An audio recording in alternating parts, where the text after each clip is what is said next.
Hello friends, आप सभी का स्वागत है आपके अपने यूट्यूब चैनल पर। दोस्तों, इस वीडियो में हम रीजनिंग का जो बहुत ही इंपॉर्टेंट टॉपिक है ब्लड रिलेशन, इसके जो भी इंपॉर्टेंट क्वेश्चन है वो हम देखेंगे। जैसे कि आप अगर किसी भी कम्पिटेटिव एग्जाम जैसे कि आरआरबी ग्रुप डी, एनटीपीसी या इसके अलावा किसी भी एसएससी या फिर जिसमें भी आपको रीजनिंग के क्वेश्चन पूछे जाते हैं उसकी तैयारी कर रहे हैं तो आप सभी के लिए ये काफ़ी हेल्पफुल होगा। तो चलिए दोस्तों, वीडियो स्टार्ट करते हैं बिना टाइम की इन्वेस्ट किए और देखते हैं हम क्वेश्चन को। जैसा कि यहाँ पर देख सकते हैं, अब रीजनिंग के आपको लगातार चैप्टर वाइज आपको सारे प्रीवियस ईयर से क्वेश्चन पेपर के जो सोल्यूशन है वो हम आपके साथ डिस्कस करेंगे इसी चैनल पर। तो आप चैनल को सब्सक्राइब जरूर कर लीजिएगा अगर आप फर्स्ट टाइम विजिट किए हो तो। चलिए हम क्वेश्चन स्टार्ट कर लेते हैं और देखते हैं। तो क्वेश्चन नंबर यहाँ देख सकते हैं, क्वेश्चन नंबर आपको 20 दिख रहा होगा, लेकिन ये क्वेश्चन नंबर हमारा 1 है क्योंकि यहाँ पे जो भी इंपॉर्टेंट क्वेश्चन है जो कि प्रीवियस ईयर से पूछे गए हैं तो वहाँ से हम लिए हैं। तो इसको आप क्वेश्चन नंबर 1 ही समझिए और यहाँ पर क्वेश्चन को हम पढ़ लेते हैं। यदि वाई की बहन एक्स है, वाई की माँ जेड है, जेड का पिता डब्ल्यू है, जेड का पति वी है, तो वी का भाई वाई क्या होगा। डायरेक्ट पूछा गया है क्वेश्चन हमसे। तो आप स्टेप बाय स्टेप एक एक पढ़ेंगे और इस एक एक को आप यहाँ पर लिखेंगे। जैसे कि देख सकते हैं यहाँ पर क्वेश्चन कह रहा है, यदि y की बहन x है, तो मान लेते हैं y है, y की कोई बहन है तो y की बहन को हम x लिख देते हैं। y की बहन x है यानी कि y की जो बहन है वो x है तो x को माइनस लिखते हैं, यानी जो फीमेल है उसको हम नेगेटिव लिखेंगे और जो मेल है उसको हम पॉजिटिव से, ताकि हमको समझने में आसानी हो।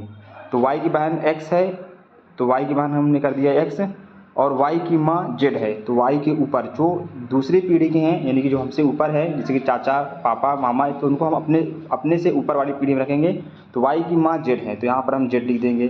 तो y की माँ z है तो z यहाँ पर नेगेटिव हो गया क्योंकि z जो है महिला है, तो यहाँ पर z के ऊपर हम नेगेटिव लगा देंगे। और z का पिता w है तो z के पिता जो है वो w है, तो z के ऊपर वाली पीढ़ी में w होगा तो z के ऊपर हम z के ऊपर w लिख देंगे। तो z के ऊपर वाली पीढ़ी में w है तो w में हम प्लस लिखेंगे क्योंकि यहाँ पर जो जेंडर है वो मेल है यानी कि जेड का पति वी है। क्वेश्चन का जेड का पिता डब्ल्यू है, जेड का पिता डब्ल्यू है तो पिता अपने से ऊपर वाली पीढ़ी में होगा और पिता है तो यहाँ पर प्लस लिख देंगे। और जेड का पति वी है, जेड का पति है मतलब कि इसको हम डबल तीर लाएंगे यानी कि बराबर लिखेंगे। जेड का पति वी है तो जेड का पति वी है तो वी यहाँ पर प्लस हो जाएगा क्योंकि यहाँ पर इसकी जो जेंडर है वो मेल है तो प्लस। तो v का भाई y, तो v का भाई y का क्या होगा, यानी v का भाई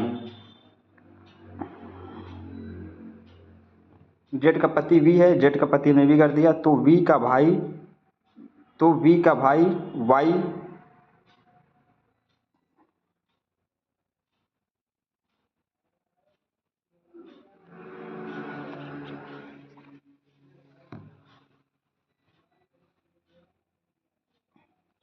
तो क्वेश्चन कह रहा है वी का भाई, तो यहाँ पर देख सकते हैं वी यहाँ पर जेड का पति है तो यहाँ पर प्लस लिख दिया। वी का भाई अगर कोई होगा तो इसी पीढ़ी में होगा और इसको हम सिर्फ एक सिंगल लाइन से लिखेंगे क्योंकि भाई है। अगर शादी हुई है तो हम डबल बराबर करेंगे, बराबर से लिखेंगे, डबल तीर लगाएंगे। और यहाँ पर देखते हैं जेड का पति वी है और तो वी का भाई वाई, यानी वी का भाई जो है वो वाई का क्या होगा, यानी जैसे अगर वी का कोई भाई है तो हम भाई को यहाँ पर लिख लेते हैं, कुछ भी यहाँ पर लिख लेते हैं। तो भाई है तो यहाँ पर प्लस नहीं लगा देते हैं क्योंकि इसका जेंडर जो है मेल है तो प्लस। तो v का भाई y का क्या होगा, यानी y का रिलेशन क्या होगा ये बताया, पूछने से पूछा है। यानी y का रिलेशन ये प्लस वाले से क्या होगा ये पूछा है। तो यहाँ देख सकते हैं y, यहाँ पर जो z है ये मम्मी है और ये पापा हो गया। पापा के भाई क्या होते हैं, चाचा होते हैं। तो यहाँ पर इसका क्या हो जाएगा आंसर, चाचा इसका करेक्ट आंसर हो जाएगा। यानी v जो है यहाँ पर जो v का भाई है वो y का चाचा होगा। तो इसका राइट आंसर देख लेते हैं, ऑप्शन ए है चाचा। अब देखते हैं नेक्स्ट क्वेश्चन, अगला क्वेश्चन है क्वेश्चन नंबर 21 देख लेते हैं। एक फोटो की ओर संकेत करते हुए रीता कहती है, वह मेरे दादा की एकमात्र पुत्री का पुत्र है। फोटो में दिख रहे लड़के से रीता किस प्रकार से संबंधित है। तो क्वेश्चन देख सकते हैं यहाँ पर ये आरआरबी यानी कि आरपीएफ में पूछा गया है और आरपीएफ कांस्टेबल में पूछा गया है और एनटीपीसी में क्वेश्चन पूछे गए हैं और ग्रुप डी के भी हम क्वेश्चन आपको कराएंगे। तो चलिए हम क्वेश्चन नंबर 20 देख लिए हैं। क्वेश्चन नंबर 21 हम देखते हैं, क्वेश्चन नंबर 21 का आंसर हम निकालते हैं। तो एक फोटो की ओर संकेत करते हुए रीता कहती है, यानी रीता कहती है एक फोटो की ओर संकेत करते हुए कि वह मेरे दादा की एकमात्र पुत्री का पुत्र है। तो मान लेते हैं उसके दादा जी प्लस हो गए, दादा के जो पुत्री है, दादा की पुत्री को हम मान लेते हैं नेगेटिव से, तो ये दादा की पुत्री हो गई और दादा की जो पुत्री है उसका जो पुत्र है तो वो प्लस हो जाएगा। और वो क्या है, रीता का भाई है। एक फोटो की ओर संकेत करते हुए रीता कहती है वह मेरे वह मेरे दादा की एकमात्र पुत्री का पुत्र है। फोटो में दिख रहे लड़के से रीता किस प्रकार संबंधित है? तो यहाँ इसको हम बना देते हैं रीता, यानी रीता लेडीज है, तो यहाँ इसका रीता जो है वो फीमेल है, तो इसकी नेगेटिव, इसका चिन्ह हम नेगेटिव रख देते हैं। तो जो रीता है, रीता के जो दादाजी हैं, इनके दादा के पुत्र होगा, तो जो कि रीता के पिता हैं, तो ये पिता के पिता, तो रीता के दादा बन जाएंगे। तो रीता के पिता ये दादाजी हो गए, तो यहाँ पे रीता का क्या रिलेशन है, जो फोटो है, तो यहाँ पे जो है ये पुत्र जो है वो फोटो में दिख रहा है। तो यहाँ से आप देख सकते हैं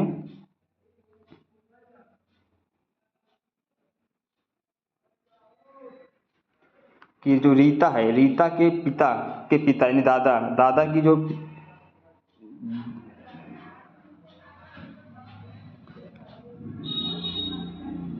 तो दादा की एकमात्र पुत्री यानी कि बुआ के लड़का हुआ वो, यानी उसका भाई होगा। तो ऑप्शन इसका ए राइट आंसर हो जाएगा, क्योंकि रीता के जो पिता हैं, दादाजी की जो बेटी हैं वो रीता की बुआ होंगी, और बुआ का जो लड़का जो भाई होता है, तो इसका ऑप्शन ए राइट आंसर होगा।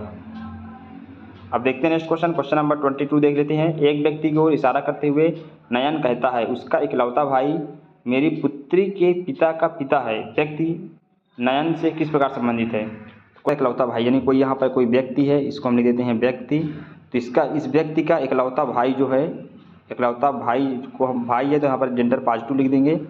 एक व्यक्ति को इशारा करते हुए नयन कहता है उसका इकलौता भाई मेरी पुत्री के पिता का पिता है, यानी नयन यहाँ पर बीच में होगा नयन, क्योंकि नयन की पुत्री है तो इसका हम जेंडर नेगेटिव कर देते हैं। जो नयन की पुत्री का पिता है, मतलब कि नयन की जो बेटी है उसके पिता का पिता, यानी कि नयन जो है उस व्यक्ति का जो भाई है वो नयन का पिता होगा। तो क्वेश्चन कह रहा है उसके इकलौते भाई मेरी पुत्री के पिता का पिता है। व्यक्ति नयन से किस प्रकार संबंधित है? जो व्यक्ति है वो नयन से किस प्रकार संबंधित है? तो जो नयन है, नयन के पिता का भाई है, नयन के पिता का इकलौता भाई है, तो नयन का चाचा होगा। तो इसका राइट आंसर जो हो जाएगा वो ऑप्शन सी होगा, यानी कि चाचा इसका राइट आंसर हो जाएगा। तो जो नयन के जो चाचा हैं वो वह व्यक्ति हैं।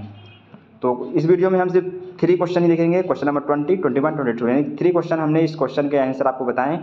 तो अभी ये हमारी फर्स्ट वीडियो है, तो अगर आपको ऐसे चैप्टर वाइज क्वेश्चन देखने हैं, चाहे आप किसी भी कॉम्पिटिटिव एग्जाम की प्रिपरेशन कर रहे हैं, तो आप चैनल को सब्सक्राइब जरूर कर लीजिए और हमें मोटिवेट करिए, तो हम आपको रेगुलरली इसी तरह की वीडियोज़ आपको मिलेगी। और वीडियो आपको अच्छा लगा हो तो वीडियो को लाइक शेयर भी जरूर करिएगा, और जो भी आपके डाउट्स हैं तो आप हमसे कमेंट बॉक्स में पूछ सकते हैं, या फिर आपकी क्या क्वेरी है, या फिर किस टॉपिक पर आप वीडियो पाना चाहते हैं, या फिर जो भी आपको प्रॉब्लम्स हो रही है